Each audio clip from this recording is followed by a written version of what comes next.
बहुत सारे बुक को एक बार पढ़ने से ज्यादा अच्छा है एक ही बुक को बार बार पढ़ना। कि हर एक पॉइंट को, हर एक कॉन्सेप्ट को, सारे एग्जांपल्स को टिप्स पे करना।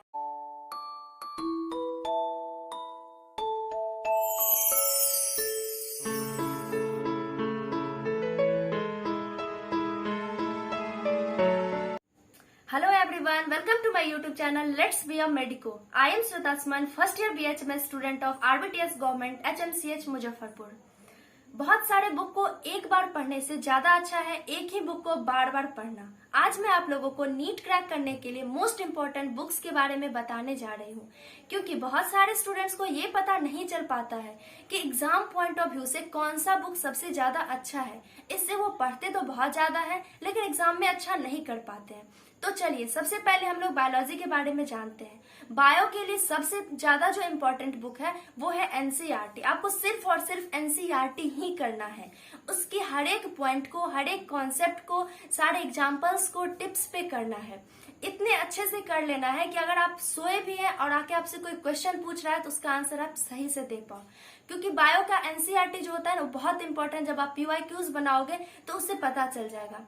अब इसको पढ़ना कैसे है बायो की बुक को, इसके लिए मैं एक वीडियो बना रखी हूँ। अगर आप लोग अभी तक नहीं देखे हैं तो आप जाके देख सकते हैं, डिस्क्रिप्शन में लिंक दिया हुआ है। बायो के एमसीक्यू को सॉल्व करने के लिए आप एमटीजी फिंगर टिप्स करके जो बुक आता है उसको बना सकते हैं, क्योंकि उसमें एनसीईआरटी बेस्ड क्वेश्चन दिया हुआ रहता है। और आप पीवाईक्यू तो आपको करना ही करना है। केमिस्ट्री के लिए आप क्या करोगे, उसमें 3 पार्ट्स होते हैं, फिजिकल, इनऑर्गेनिक और ऑर्गेनिक।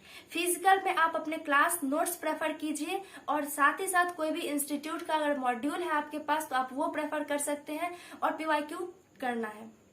इनऑर्गेनिक और ऑर्गेनिक में एनसीईआरटी जो है बहुत ज्यादा इंपॉर्टेंट है। ऑर्गेनिक के लिए आप क्लास नोट्स भी प्रेफर कर सकते हो ताकि मैकेनिज्म सब पे कमांड हो जाए अच्छे से। लेकिन एनसीईआरटी पढ़ना नहीं छोड़ना है, क्योंकि उसका एनसीईआरटी जो है ना, जब आप प्रीवियस ईयर क्वेश्चन करोगे तो उसमें डायरेक्ट क्वेश्चन, उसका रिएक्शन बहुत सारे दिए रहते हैं। डायरेक्ट क्वेश्चन एनसीईआरटी का ही रहता है, इसीलिए उसको अच्छी तरह से पढ़ लेना है।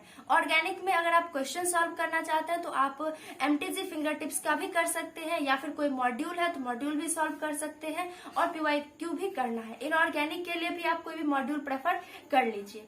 फिजिक्स की अगर मैं बात करूं तो अगर आप अभी 11th में हैं तो आप HC वर्मा सॉल्व कर सकते हैं, बट अगर आप अभी 12th में हैं या फिर 12th पास आउट है तो आप क्या कीजिए, किसी भी इंस्टीट्यूट का मॉड्यूल प्रेफर कीजिए और पीवाईक्यू कीजिए।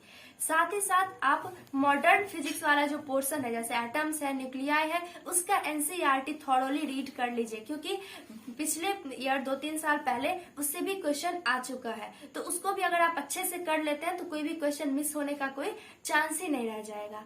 केमिस्ट्री और फिजिक्स में नीट का क्वेश्चन बैंक जो है, प्रीवियस ईयर क्वेश्चन करने के साथ साथ आप अगर जेईई मेन का क्वेश्चन कर लेते हो तो आपका कॉन्सेप्ट अच्छे से बिल्डअप हो जाएगा। क्योंकि बहुत सारे ऐसे क्वेश्चन भी रहते हैं जो जेईई मेन में पहले आ गए रहते हैं, वो नीट में डायरेक्टली उठ के आ जाता है या फिर डाटा थोड़ा सा चेंज करके आता है। तो इसीलिए आप जेईई मेन का भी क्वेश्चन सॉल्व कर लीजिए फिजिक्स और केमिस्ट्री के लिए। सो आई होप आपका स्टडी जो है वो अच्छे से चल रहा होगा। So keep studying, be motivated, stay tuned with my channel and don't forget to like, share and subscribe. Bye bye, see you in our next video.